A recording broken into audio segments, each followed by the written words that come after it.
با کارشناسان. کارشناس حقوقی. به نام خدا. با سلام خدمت تمام هم استانی‌های عزیز و شنوندگان رادیو مازندران. مهرداد افسری هستم، وکیل پایه 1 دادگستری.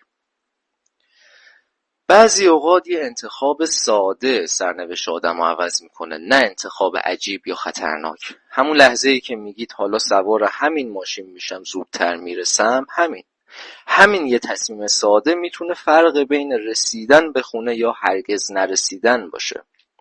تصمیم‌های بی رد پا خطرناکتر از هر چیز دیگه این. تو شهری که هر ساعت هزاران آدم رفت و آمد میکنن، تفاوت زیادی بین یه وسیله حمل و نقل ثبت شده و یه ماشین بی‌هویت هست. ماشینی که تو سامانه حمل و نقل ثبت شده یعنی رانندش هویتش تایید شده، مسیرش قابل پیگیریه، آخرین موقعیت مکانی ثبت شده، زمان حرکتش معلومه، اگه اتفاق بیفته راه پیگیری هست. ولی ماشینی که بیرون ایستگاه ایستاده و نه مجوز داره نه سیستم داره، در دنیای حقوقی انگار اصلا وجود نداره.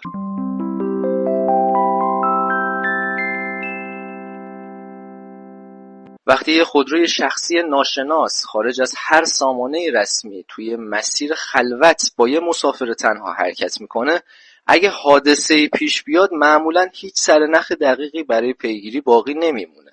نه اطلاعاتی از راننده هست، نه پلاک ثبت شده تو سیستم و نه مسیری برای ردیابی. درسته که قانون مجازات اسلامی میگه اگه کسی آدم ربایی کنه مجازات سنگینی داره، ولی مجازات برای بعد از اتفاق هست. خیلی از پرونده ها وقتی باز میشن که دیگه جانی برای نجات دادن نیست. بنابراین فقط از وسایل حمل و نقل ثبت شده استفاده کنید. حتما مشخصات ماشین و راننده رو با ماشینی که گرفتید تطبیق بدید. اگه به راننده شک کردید و احساس ناامنی گرفتید، به سادگی از اون گزینه بگذرید، چون با امنیت نمیشه شوخی کرد و جای ریسک نداره. موقعیت مکانی خودتون رو برای یک نفر از نزدیکانتون بفرستید. به یه نفر بگید دارید با چی میرید. نه برای شک، برای امنیت. حتی گفتن جمله دارم لوکیشنمو میفرستم جلوی راننده اثر روانی داره. دوستان، اینکه خیلی‌ها با ماشین شخصی رفتن و برگشتن دلیل نمیشه همیشه همه برگردن. یه انتخاب درست میتونه جلوی یک فاجعه بزرگ رو بگیره.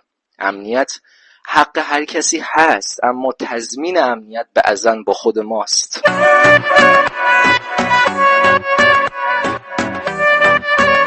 فرزاد جلیلی